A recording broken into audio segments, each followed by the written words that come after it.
The story begins with the destruction of a mobile city called Regios by some creatures called pollutant beasts. However, some bikers known as the Heaven's Blade are on their way to defeat the beasts. As the safety vehicles are deployed, the Heaven's Blade arrives at the scene. They begin fighting the beasts with their unique weapons called DITE. However, the beasts have the ability to regenerate, so they quickly finish it off. At the military school, it's the day of the entrance ceremony. Nina scouts for new students to fill the slot in her platoon. Our protagonist arrives late to school. He is met by a reporter who he introduces himself to as Leifon Alsafe. Everyone's attention is drawn as a fight breaks out between two academy students. Their attacks escalate and destroy a building which collapses on a student. However, Leifon receives a telepathic alert and he saves her in the nick of time. Afterwards, he is summoned by the student council president Karian Ross. Nina is interested in recruiting Leifon, but she learns he was summoned by the student council president, so she rushes out. The president informs him that the academic city of Cherai is run by students, which means he is the one in charge of everything.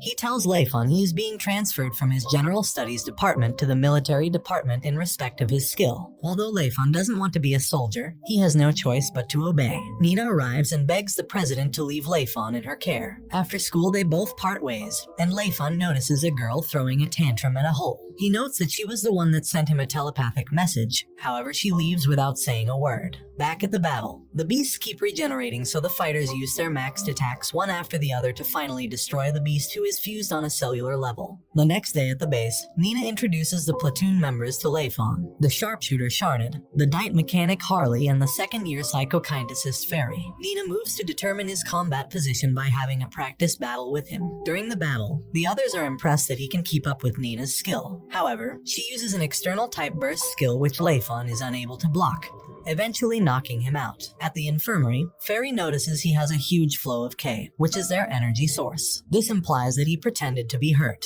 Outside, she tells him that he was tricked into joining the military by her brother, who is the president. Although Leifon doesn't understand what she means, he notes that his uniform, which was supposed to be rushed, fits him perfectly despite having an arm longer. He arrives to work at the Regios Corps, but meets Nina, who yells at him for leaving the hospital. As they work, they talk about how living life in the Regios is like being trapped in a bird cage. Nina explains that there are people who can move between different Regios, and she hopes to do so one day. The next day, Leifon is tired before the inter-platoon match even begins. Nina is mocked for leading a weak platoon. However, she motivates her comrades so they can move up the leaderboard. As the battle begins, Nina explains that they have to either eliminate all the enemies or capture their flag.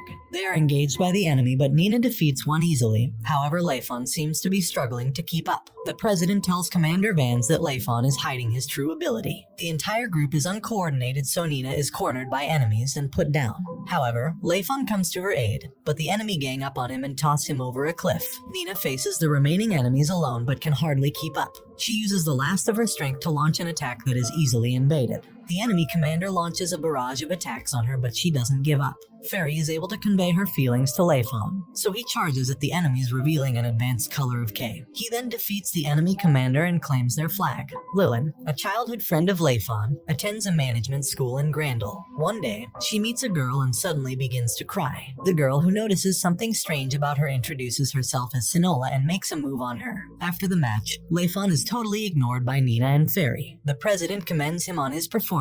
He adds that he expected nothing less from a Heaven's Blade wielder, who are only 12 in the Regios. Leifon tells him that he no longer has a Heaven's Blade before walking away. During maintenance, Nina reveals she is angry because he intentionally lost to her during their mock battle. So, Leifon explains that his hometown called Grandel was constantly attracting pollutant beasts. He explains that during that time the only path to survival was fighting. However, he wants to take a different path this time around. At that moment, an alarm is sounded and Nina runs, saying Zwalny. The city's consciousness, which is a fairy, had stopped working. They arrive and find that some masked men have captured Zwalny.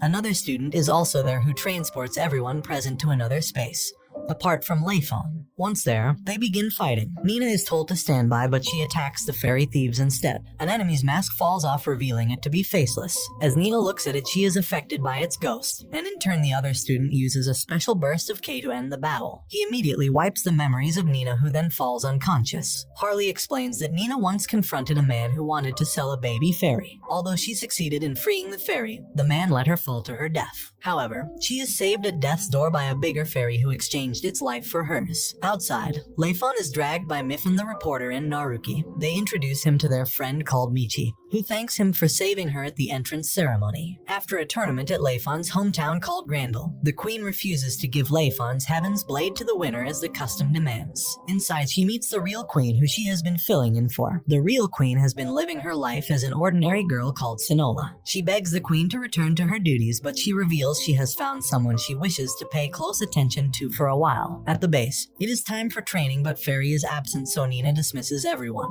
Sharnid invites Leifon on a date. At the restaurant, they find Fairy working as a waiter, so Sharnid laughs his guts out. This makes Fairy upset because he was the one that suggested she works at the restaurant. They spy on her, waiting to capture her super rare smile. However, she scares the customers with her stern looks, so the manager tells her to smile more. She tries practicing, but she is unable to smile even when she tries. Sharnid tells him that she is unable to express emotions because of the strain her psychic powers put on her brain. So the manager gives up on making her smile and changes her outfit to something hot.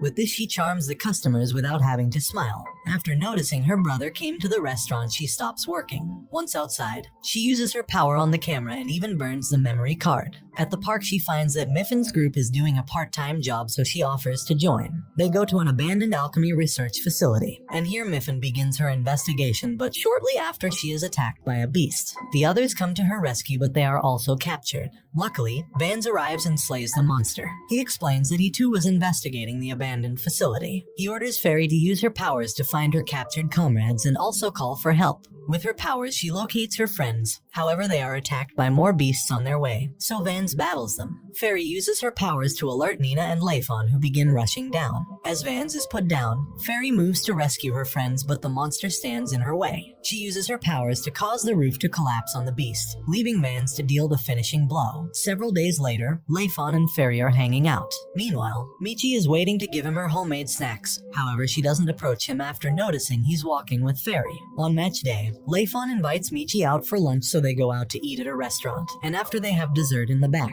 He compliments her baking skills and they have some light chit-chat, but as they converse, there's an explosion in the city. Pollutant beasts have started destroying the outskirts of the city, so Leifon leads Michi to safety. President Karian calls for a briefing where he explains the situation to the students. He orders them to prepare for battle, so Nina begins moving to her assigned position. On her way, she meets with Leifon, who reveals that the enemy is too strong for the students to handle. He advises them to join the evacuation. However, Nina refuses to turn tail. The sharpshooters begin their assault on the monsters, and Nina leads the ground forces to attack. But she soon discovers the gruesome nature of the pollutant beasts. Leifon, who initially planned to flee, has a change of heart after noticing the deserted city, and asks Harley to set up his DITE weapon. He then asks Fairy to help him locate the queen mother of the beasts. Everyone in Nina's unit flees from their posts, leaving her to be overwhelmed by the beasts. She is surrounded but saved just in time by Leifon. He tells Nina to flee, stating he can kill the beasts at will. With Fairy's direction, Leifon goes outside to locate the queen mother. He ends up finding his resolve and slays it. Some days later, Michi goes to Leifon's base to give him a letter she stole, but at the entrance, she is questioned by Fairy, who makes her nervous, so she runs away, leaving the letter behind. Fairy goes inside to prepare for training, but Nina arrives saying the training session is cancelled. She immediately heads out, much to the surprise of everyone. Fairy reveals that her brother wanted to see Leifon, so she invites him home. At her house, she tries cooking but is terrible at it, so Leifon helps out in the kitchen. After dinner, Karian shows Leifon a photo of a pollutant beast at its larva stage. He tells him Zwailn that their city is heading for where its location is. He explains that they need his strength to survive the trying times. At home, Leifon finds Naruki waiting for him. She tells him that her supervisor wants him to work with the police, and her application for the job also rests on his response. Upon hearing this, Leifon asks that she give him some time to think about it. The next day, Leifon is seen training, and so is Nina. She seems to secretly be in competition with him. After training, she dismisses everyone, and as Leifon leaves, Nina picks up a letter he unknowingly dropped. Leifon accepts his invitation to the city police, so he is paired with Naruki to carry out an investigation. As she explains the situation to Leifon, the criminals begin to carry out their operation. Leifon joins in the fight, so shortly after, the chief praises them for quickly resolving the issue. Nina hands the letter over to Leifon and exits, but before he opens it, he gets a call from Harley to come to the base. Once there, he is given a new DITE to test, and although he complains about the weight, he seems to enjoy testing it. During the training session, Leifon spars with Naruki but easily puts her down. She notes that Nina is also an incredible fighter. Later, Leifon and Naruki's group tails Nina, who heads out in the night. They find her training alone despite being exhausted. Naruki surmises that she must be trying hard to keep up with Leifon. As they watch her, she suddenly collapses, so she is taken to the hospital where she is treated. Fairy arrives with a photograph revealing that Zwalny would be detected by the beasts the next day. The following day, Leifon heads out into the wild to confront the pollutant beast. However, he discovers that the monster was in fact lying in wait. Leifon learns that it has evolved to its mature form. He engages the monster alone in the wild for a full day but only manages to cut off a single leg.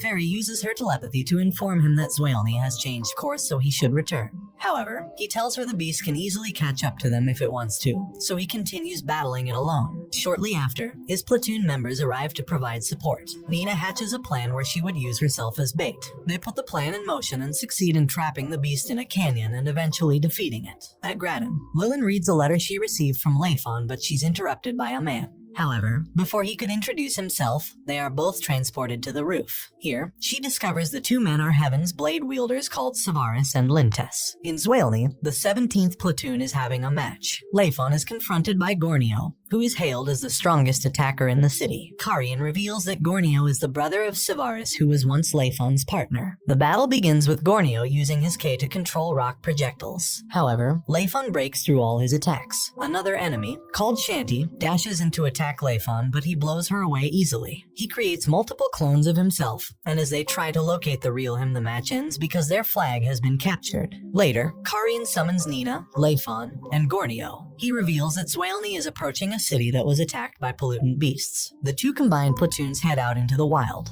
They arrive at the destroyed city, so Leifon takes point in securing their entry point. Inside the city, they notice corpses of inactive pollutant beasts. Nina recognizes the city as her previous enemy during an inter-Regios match. She rushes to the tower where she finds their flag. However, Leifon tags along. There they are attacked by Gornio and Shanty. He reveals that Leifon was expelled from Grand after he was caught participating in an underground match. Later, Gornio reveals that he has a grudge against Leifon because he incapacitated a friend of his, called Jared, in order to hide his illegal activities. He requests that Nina makes sure he doesn't have to work with Leifon. At Grandel, the two Heaven's Blade users investigate the killings of former Heaven's Blade tournament participants. Although they know the culprit, they are unsure of his motives. Lilin writes to Leifon that she is being targeted, and Sinola sneaks in to tease her. However, the window is blown open and she freaks out. She runs out to check for the safety of her father. She arrives at his house to find him in battle with a human chimera. It goes on a rampage on seeing Lilin, but her father defends her and attacks the beast. He defends against its echo attack but collapses from exhaustion. As the beast moves to attack, Lilin unknowingly summons a magical beast that scares off the chimera. It flees outside, but Savaris catches up to it. The chimera reveals himself to be Jared, Gornio's friend who Leifon incapacitated. Savaris toys with him for being weak before he finally deals the finishing blow. During a briefing, Fairy reports that she has sensed a creature but can't identify what it is. Gornio suggests they investigate physically, but Leifon reveals it would be too dangerous. However, Nina, who is cold towards Leifon, agrees to Gornio's plan. Afterwards, they head down to the lower levels together. Fairy forces Leifon to carry her like Gornio did Shanty, but he is uncomfortable with it. He narrates to her how Jared threatened to reveal his illegal activities if he doesn't lose their match. However, during the match, he defeats Jared by cutting off his hands. He was then captured and exiled by the Queen. Back in the present, everyone arrives at an area filled with graves. Fairy reports that she senses a sign of life, so Leifon rushes out. He goes underground and finds the soul of a pure fairy in the form of a deer. It entices him with promises of power, but instead, Leifon attacks it, making it disappear. The others later arrive except for Fairy. Leifon senses she is in danger, so he goes looking for her. He finds himself in the selenium storage room. Here, he is attacked by Shanty, who wants to get revenge on behalf of Gornio. However, he easily defeats her. Gornio arrives and reveals he doesn't wish for Leifon's death. The conversation is cut short by the explosion of a selenium tank. He saves them from the explosion using his K. Outside, Gornio prepares for Leifon to take revenge on him, but instead, he begins evacuating them. As they head up, Shant falls off. However, Nina arrives in time to catch her, so Leifon uses his K to raise them to an area where the air is good. After the battle, Karian forces Fairy to visit the pool against her wish, and they are joined by her platoon members shortly after. Later, Nina tries to teach her to swim, but she is distracted by watching Leifon tutor Michi. The next day, Leifon is asked to tutor Fairy, but as they practice, Karian gets suspicious. Later, Leifon is summoned by some ladies who take him inside a bunker where he finds Karian waiting. He questions him about his relationship with Fairy. He reveals that he would go past any mile to punish him if he hurts his sister. At the bath, the girls are taken hostage by a group of robbers. However, Fairy uses her psychic powers to locate their dites, and so they are able to subdue the enemies. As Nina and her comrades have dinner in the restaurant, they are approached by Dean, who is the captain of Sharnid's former squad, the 10th Platoon. He praises Sharnid for improving his skill, but promises to destroy him during the next inter-platoon match to prove that he didn't leave any void to fill when he left. After they leave, Leifon receives an emergency call from the police. He arrives at the scene to find someone overdosed on a banned enhancer. Shortly after, Leifon confronts a mysterious enemy who uses a katana. As he escapes, Leifon goes after him. Nina is also alerted by the battle, so she heads out, and on her way she is confronted by an archer who doesn't want her to aid Leifon. Leifon catches up with the enemy. After a few exchanges, he notices he is from Grand. The enemy introduces himself as Heya Salavan, a member of the Salavan mercenary gang. He tells Leifon that both of them were trained by the same master, so he needs him to show his real strength. As they continue the battle, Leifon's DITE breaks. However, he is able to defeat the enemy by blasting off K. Afterwards, his archer ally comes to his rescue and flees with him. At Grand, the queen summons Lilin and her father to thank them for their contribution to the Chimera incident. She asks Lilin about the well-being of Leifon, to whom she writes to. Lilin then asks her if she would ever let Leifon return to the city, and this brings the anime to an end. Don't forget to like and subscribe if you enjoyed, and turn on the notification bell so you never miss out on another video. Until next time, take care.